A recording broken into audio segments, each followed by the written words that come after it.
Welcome children. हम लोग discuss कर रहे थे stars and the solar system. ये है आपका चैप्टर 17 क्लास 8। हम पार्ट 1 ऑलरेडी डिस्कस कर चुके हैं और पार्ट 1 में हम मून के बारे में डिस्कस किए, जो कि एक सेलेस्टियल बॉडी है। आज हम इस सेशन में बच्चों डिस्कस करने जा रहे हैं स्टार्स के बारे में। स्टार्स के बारे में जानेंगे कि स्टार्स क्या होते हैं and why do stars twinkle, why sun is a star, distance between the sun and the earth, why are stars invisible during daytime, can stars change their position and constellation. तो चलिए बच्चों, आप यहाँ इस picture में क्या देख रहे हो बच्चों? मून, और मून के चारों तरफ आप बहुत सारे ब्राइट डॉट्स आर ऑब्जर्व्ड। ये ब्राइट डॉट कुछ नहीं है, स्टार के अलावा ये सब कुछ नहीं है, ठीक है। ये सारा स्टार्स है। तो इस स्टार, जो कि हमको एक चमकता हुआ सितारा हम बोलते हैं, ये सिर्फ एक चमकता हुआ चीज़ नहीं है। इसका कुछ प्रॉपर्टीज होता है, उसका कुछ फीचर होता है, जिसके बारे में आज हम पढ़ेंगे। The stars are the celestial bodies comprising of hot gases, mainly helium and hydrogen. Star एक सेलेस्टियल बॉडी है। सेलेस्टियल बॉडी क्या है बच्चों? हम पिछले सेशन में आपको बताए थे, celestial body are all natural body which are present outer to the earth atmosphere. ये स्टार्स किस चीज़ से बने हुए हैं? हॉट गैसेस से, और मेनली वो गैसेस आपके हीलियम एंड हाइड्रोजन होता है। And all the stars emit their own light. जैसे हमने पिछले सेशन में पढ़ा था, मून का खुद का लाइट नहीं होता, लेकिन स्टार्स के खुद के लाइट होते हैं। All the stars are not the same, they may vary in brightness, size, colours and temperature. बच्चों, आसमान में आपने अगर ऑब्जर्व किया होगा तो आपने देखा होगा कि कुछ स्टार्स जो है बहुत ही ब्राइट दिख रहे हैं, कुछ स्टार्स है येलो दिख रहे हैं, कुछ स्टार्स है रेडिश दिख रहे हैं। तो इसका मतलब है स्टार्स जो डिफरेंट कलर्स के, डिफरेंट साइज के दिख रहे हैं, it is because of the different in their temperature and difference in their distance from the earth. So ये सारी चीज़ें बहुत मायने रखते हैं brightness, size and colour of the star के लिए। And the stars are massive in size, however they appear as a point sized object from the earth surface. Star बहुत ही बड़ा होता है बच्चों, लेकिन हम जब देखते हैं तो एक ब्राइट स्पॉट की तरह दिखता है। ऐसा क्यों है? क्योंकि हमारे अर्थ से ये काफ़ी दूरी पर होता है, इसीलिए ये बहुत ही छोटा दिखता है। And stars have a life period, हर स्टार का एक लाइफ पीरियड होता है। And they take millions of years to born and live for tens of millions of years and eventually come to an end. Star पैदा होते हैं, बनने के लिए उनको मिलियंस ऑफ ईयर लगता है। उसी तरह millions, tens of millions of years तक जिंदा रहते हैं, फिर उसके बाद धीरे धीरे खत्म होने लगते हैं, या फिर अचानक से उनका खात्मा हो जाता है। Due to their long life span, the changes in the stars are not very sudden, hence they appear as permanent to us. अभी बच्चों, आपने देखा होगा कि स्टार्स ऑलवेज ट्विंकल, और बचपन से हम पढ़ते आए हैं ट्विंकल ट्विंकल लिटिल स्टार। इसका मतलब है स्टार ट्विंकल करता है। तो स्टार ट्विंकल क्यों करता है? Star emit light that when enters the earth's surface has to travel through several layers of the earth atmosphere. जब स्टार्स से जो लाइट एमिट होता है, वो लाइट अर्थ तक पहुंचने के लिए उसको एटमॉस्फेयर का काफ़ी सारे लेयर्स के थ्रू ट्रैवल करना पड़ता है, जिसके वजह से लाइट एक जिगजैग वे में मूव करता है और हमको ये जो सितारा यानी स्टार ट्विंकल करते हुए दिखता है। नाउ बच्चों आपको सबको मालूम होगा कि सन जो हमको इतना बड़ा दिखता है ये भी एक स्टार है। लेकिन सन इतना बड़ा क्यों दिखता है, बाकी स्टार्स इतने छोटे क्यों दिखते हैं? क्योंकि सन जिस दूरी पर है हमसे, यानी अर्थ से, बाकी सितारे, बाकी स्टार्स उससे कई ज़्यादा दूरी पर है। इसीलिए हमने आपको बताया था कि जो साइज होता है स्टार्स का वो टोटली डिपेंड करता है डिस्टेंस फ्रॉम द अर्थ के ऊपर। सन को हम स्टार क्यों बोलेंगे? क्योंकि sun can produce heat and light energy of its own. Sun का खुद का लाइट होता है, खुद का टेम्परेचर होता है, खुद का हीट होता है, जैसे बाकी सारे तारों का या फिर बाकी सारे स्टार्स का होता है। और बाकी सारे स्टार की तरह सन का भी एक लाइफ पीरियड होता है। और आ, ये कहा जाता है, ये एस्टिमेशन किया गया है कि 5 बिलियन ईयर्स एगो सन का बर्थ हुआ था and it would leave for the next 5 billion years, और 5 बिलियन ईयर्स तक ये रह सकता है। अभी हम देखेंगे अर्थ और सन के बीच कितना दूरी है। The sun does not appear as a point sized object like other stars because the sun is at a close distance to the earth as compare to the other stars. मैं आपको ऑलरेडी बता चुकी हूँ, क्योंकि बाकी तारों के तुलना में जो सन है अर्थ से थोड़ा कम दूरी पर है, इसीलिए हमको बड़ा दिखाई देता है। और ये डिस्टेंस कितना है बच्चों, जानते हो आप? देखो 15 में कितना जीरो है? 1 2 3 4 5 6 7, यानी 15 × 10⁻⁷ किलोमीटर दूरी पर है। The star that is closer to the earth after the sun is called Alpha Centauri. अगर कोई दूसरा तारा जो कि सन के बाद अर्थ का क्लोजर है तो वो है अल्फा सेंचुरी। एंड इसका डिस्टेंस कितना है बच्चे जानते हो? 4 में कितना जीरो है? 1 2 3 4 5 6 7 8 9 10 11 12 13, यानी 4 × 10⁻13 किलोमीटर दूरी पर है। Now why are stars invisible during the daytime? हम दिन में सितारे क्यों नहीं देखते? दिन में तारों को क्यों नहीं देख सकते?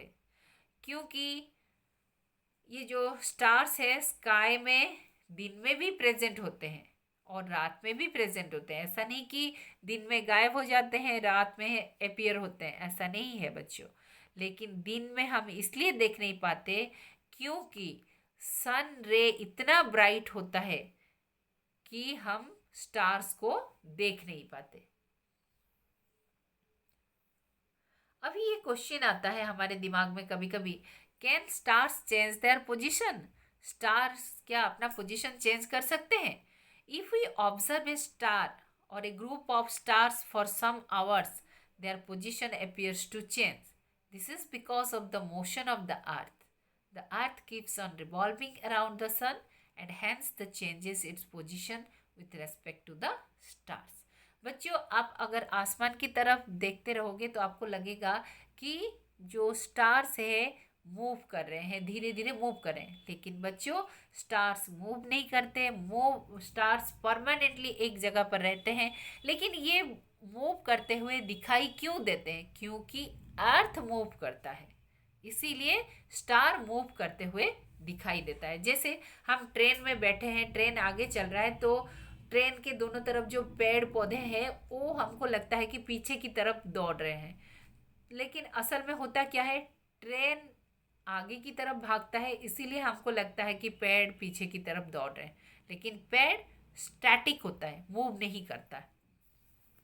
ठीक उसी तरह यहाँ पर स्टार स्टैटिक होता है लेकिन अर्थ मूव करता है। Now why star appear moving from the east to waste?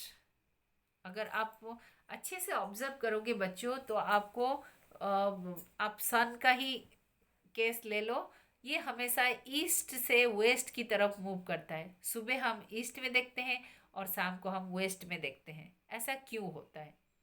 This is because of the rotation of the earth. क्योंकि अर्थ का जो रोटेशन होता है, रोटेशन यानी खुद के एक्सिस के चारों तरफ जो अर्थ घूमता है, ये हमेशा वेस्ट टू ईस्ट डायरेक्शन में घूमता है। और हमको क्या लगता है? अर्थ स्टील है, अर्थ घूम नहीं रहा है और स्काई मूव कर रहा है ईस्ट टू वेस्ट डायरेक्शन में। जैसे हमने ट्रेन का एग्जाम्पल दिया, हम आगे की तरफ ट्रेन के साथ भागते हैं, लेकिन हमको लगता है कि पेड़ पौधे जो है हम ट्रेन के बाहर, वो पीछे की तरफ भागते हैं। ठीक उसी तरह अर्थ वेस्ट टू ईस्ट डायरेक्शन में मूव करता है, इसीलिए हमको स्काई में जितने सारे ऑब्जेक्ट है वो ईस्ट टू वेस्ट डायरेक्शन में मूव करते हुए लगता है।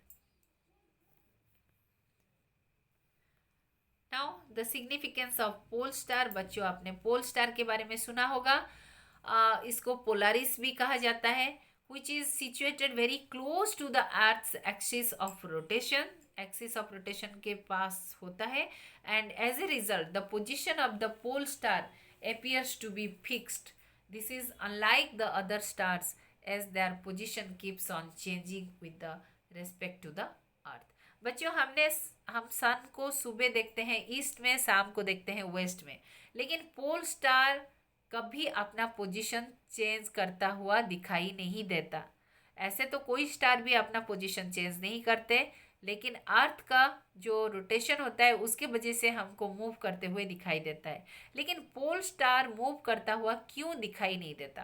क्योंकि पोल स्टार जो है अर्थ का जो एक्सिस होता है, एक्सिस ऑफ रोटेशन, जिस एक्सिस के चारों तरफ अर्थ घूमता है उसके पूरे नज़दीक है, इसीलिए पोल स्टार घूमता हुआ हमको नजर नहीं आता।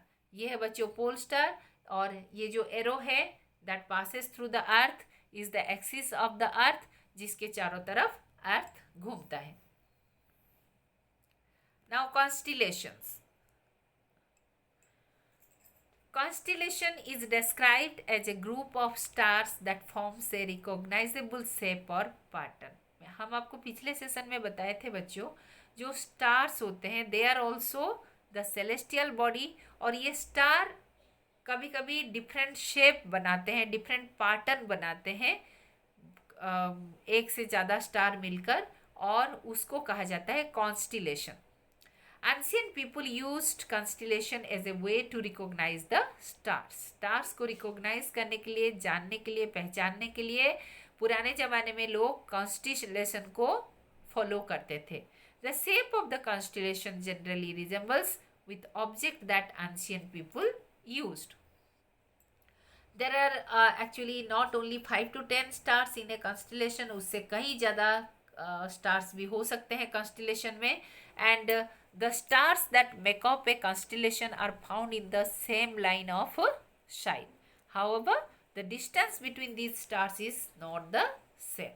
जो पैटर्न बनाते हैं वो सेम लाइन में होते हैं, लेकिन डिस्टेंस उनमें डिफरेंट होता है। तो बच्चों, यहाँ पर हम कुछ कॉन्स्टलेशन के बारे में पढ़ेंगे। ये देखो यहाँ पर ये होता है, यहाँ पर देखो एक पैटर्न बनाया है, जो स्टार का अरेंजमेंट है, तो इसको कॉन्स्टलेशन कहा जाता है। अभी हम कुछ मेजर कॉन्स्टलेशन के बारे में पढ़ेंगे। ऐसे तो बहुत सारे कॉन्स्टलेशन आसमान में दिखाई देते हैं, लेकिन जो मेजर कॉन्स्टलेशन जो कि हमको बहुत ही प्रोमिनेंटली दिखाई देता है, उसके बारे में हम आज पढ़ेंगे। सबसे पहले पढ़ेंगे अर्सा मेजर और द ग्रेट बियर और सप्तर्षि और द बिग डिपर। बच्चों, this constellation comprises of 7 major stars, very very important. 7 stars को लेकर ये बना हुआ है। These stars form the shape of a big question mark और ए लैडल। एक बड़ा क्वेश्चन मार्क का शेप दिखता है इसमें, ये कॉन्स्टिलेशन में, and the handle of the ladle is made by joining the 3 stars in a row and the remaining 4 stars in the shape of the bowl of the ladle. आप यहाँ आपको मैं पिक्चर दिखाती हूँ बच्चों। यहाँ आप देख सकते हैं जो bright colour, white bright colour दिखाया जा रहा है एक पिक्चर। जो कि 7 स्टार्स को लेकर बना हुआ है, ये एक लैडल का स्ट्रक्चर है। या फिर आप अगर लैडल का जो ऊपर का जो लाइन है उसको अगर हटा दो तो ये एक क्वेश्चन मार्क की तरह दिखता है। तो बच्चों ये जो लैडल है, लैडल का जो, या फिर बिग डीपर भी बोल सकते हैं इसको हम, तो इसका जो हैंडल होता है, हैंडल का जो पोर्शन है वहाँ पर आप 3 स्टार देख सकते हैं, और उसका जो बाउल वाला पोर्शन है वहाँ पर आप 4 स्टार को देख सकते हैं। तो ये सप्तर्षिका, या जो हमने पढ़ा इसके बारे में, बिग डीपर्स, इसका सिग्निफिकेंस क्या है, इसका इम्पोर्टेंस क्या है। ये जो कॉन्स्टिलेशन में जो 7 स्टार्स है, इसको कहा जाता है कि ये 7 सन्यासी है, 7 साधु है, according to the Indian mythology, and these 7 saints are believed to preserve the knowledge of the Vedas that they propagate to people in every new age. हर एक एज में ये जो 7 सेंट्स, संत बैठे हुए हैं आसमान में, वो वेद का जो नॉलेज होता है, ज्ञान होता है, वो हर एज में देते रहते हैं। तो ये है बच्चों वो जो 7 हमने संत की बात की, 7 ऋषि की बात की। उन ऋषि के नाम है Kratu, Pulaha, Pulastya, Atri, Angiras, Vashishtha and Marichi. How can we locate pole star using Ursa Major? Ursa Major का बच्चों एक बहुत बड़ा इंपॉर्टेंस होता है कि उसके थ्रू हम पोल स्टार को लोकेट कर सकते हैं कि कहाँ पर पोल स्टार है। जैसे आपको यहाँ पर हम बताएंगे कि the Ursa Major constellation includes 2 stars that is called Merak and Dubhe. यहाँ पर आप देख सकते हो मेराक एंड दुबे बच्चों, बाउल का जो 2 हिस्सा है वहाँ पर 2 सितारे हैं। And if we draw an imaginary line from Merak to Dubhe and extended further in the same direction, the first bright star that we would come across is the pole star. यानी pole star, ये जो हमने आपको बताया, यहाँ पर आपको दिखा सकते हैं मेराक एंड दुबे वाला लाइन को अगर हम आगे खींच दे, आगे ले जाए, तो जो सबसे पहले एक ब्राइट स्टार दिखाई देगा वो होता है pole star. And pole star हमेशा नॉर्थ हेमिस्फीयर में दिखाई देता है, एंड साउदर्न हेमिस्फीयर में इसको लोग देख नहीं सकते। जो नॉर्दर्न हेमिस्फीयर में होते हैं वही सिर्फ देख सकते हैं। एंड इसी तरह काफ़ी सारे कॉन्स्टलेशन है जो कि नॉर्दर्न हेमिस्फीयर में होता है और कुछ साउदर्न हेमिस्फीयर में होता है। तो ये है बच्चों पोल स्टार। आप देखो, ये हमने आपको 2 स्टार की बात की थी उर्सा मेजर की, तो वहाँ से अब अगर हम लाइन खींचेंगे तो आप देख सकते हैं पोल स्टार तक पहुँचेंगे। So this is the location of pole star. Now next constellation is Orion और the hunter. It is one of the most magnificent constellation of the sky. बहुत ही सुंदर दिखता है। It comprises of 7 or 8 bright star, and there are 3 stars in the middle that appears as the belt of a hunter. hunter जो belt पहनते हैं, उस belt के जगह पर 3 स्टार होता है, एंड द बाकी 4 स्टार, 4 या 5 स्टार जो होते हैं, they are arranged in the form of a quadrilateral. अभी हम उसका पिक्चर देखेंगे बच्चों। देखो, ये है क्वाड्रिलेटरल, 2 क्वाड्रिलेटरल ऊपर नीचे है और बीच में 3 स्टार है जो कि एक हंटर का बेल्ट की तरह दिखता है। Next, serious star. The serious star is the brightest star of the sky. It can be located with the help of Orion constellation. हम सीरियस स्टार के बारे में क्यों पढ़ रहे हैं? क्योंकि ओरियन कॉन्स्टिलेशन जो हमने पढ़ा उसके द्वारा हम इसको लोकेट कर सकते हैं। If we draw an imaginary line through the 3 stars in the middle of the Orion and extend further, we'll reach the brightest star that is Sirius.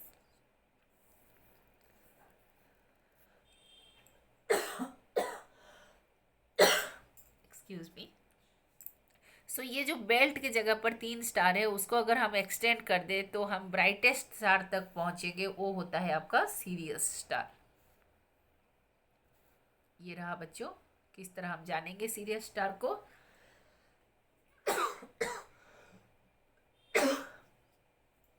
तो बेल्ट पोजीशन में जो 3 स्टार थे वहां से हम अगर स्ट्रेट लाइन खींचेंगे तो हमको सीरियस स्टार मिलेगा। अभी तीसरा कॉन्स्टिलेशन है Cassiopeia. It is a constellation found in the northern hemisphere and can be located in the sky during the winter season at the beginning of the night. ये बहुत important होता है बच्चों, कब कौन सा कॉन्स्टिलेशन और किस दिशा में दिखाई देता है और कौन सा हेमिस्फीयर में दिखाई देता है।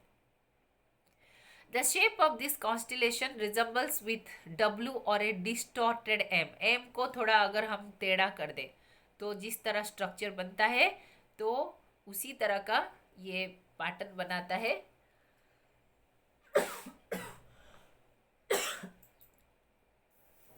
तो अभी हम देखेंगे इसका पिक्चर। देखो बच्चों, ये एक W या M की तरह शेप है। सो दिस इज कैसियोपिया। ये क्वीन के नाम के बाद इसको नाम दिया गया, ग्रीक का क्वीन के नाम के बाद। Then fourth constellation is Leo major. It consist of several bright stars and that is why it can be easily located in the sky. It can be viewed from the northern hemisphere between January to June as well as southern hemisphere summer and autumn. The Leo appears upside down from the southern hemisphere. It is one of the oldest constellations that were recognized almost 6,000 years ago.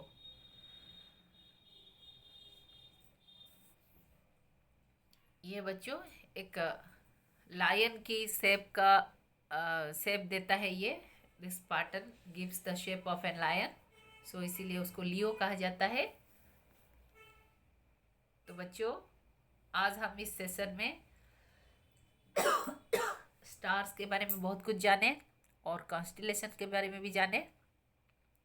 Next session में हम other celestial body like planets, asteroids के बारे में हम पढ़ेंगे। आपने इस video को अंत तक देखा, आपको बहुत बहुत धन्यवाद। तैयार रहिए नेक्स्ट सेशन के लिए, तब तक के लिए धन्यवाद।